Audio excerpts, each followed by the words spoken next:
Yo, what's up mga kaibigan? Nalina tayo magkwentuhan. Quick key game updates muna tayo. Matapos ang slow first quarter ni Luka Doncic laban sa New Orleans Pelicans ay bumawi nga siya sa second quarter at gumawa pa din siya ng 20 points sa first half lamang upang mabaon ng Lakers ang 65-52 halftime lead. Sa third quarter ay sa playmaking nag-focus si Luka at hindi naman sinasayang nila Austin Reaves at DeAndre Ayton ang kanyang mga pasa. Kaya naman lumobo na nga sa mahigit 20 puntos ang kanilang lamang hanggang sa tuluyan na nga nilang tinalo ang Pelicans sa score na 118-104.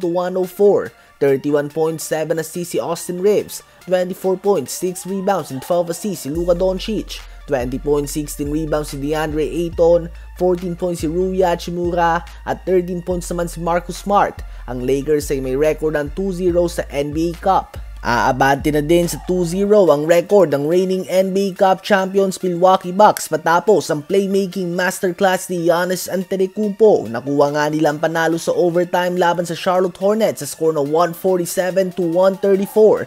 25.7 rebounds and 18 assists ang ginawa ng two-time MVP Giannis. 29 points, 10 rebounds, 5 assists and 4 steals din si Kyle Kuzma.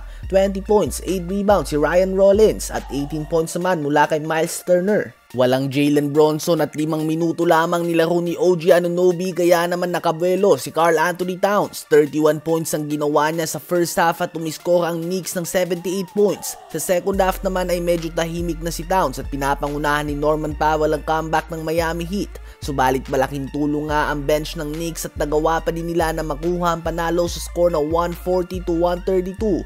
39 points, 10 rebounds si Karl Anthony Towns. 36 points din si Landry Shamet. 24 points and 5 rebounds si Jordan Clarkson, 15 points, 5 rebounds, 5 assists and 7 steals si Mikal Bridges at 12 points, 10 rebounds and 10 assists triple-double si Josh Hart habang kinapos naman ng 38 points si Norman Powell.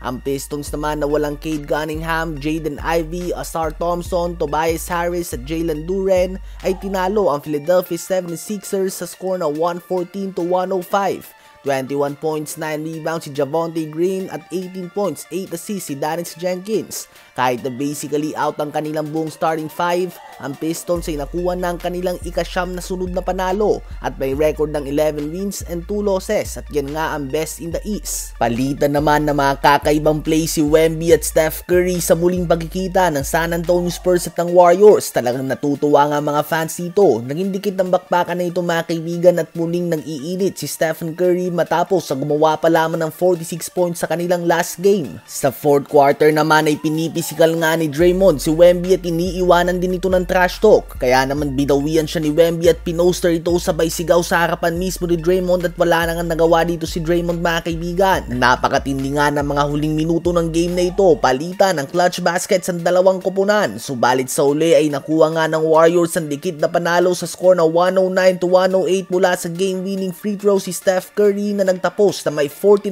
points after scoring 46 points the last game laban sa Spurs din.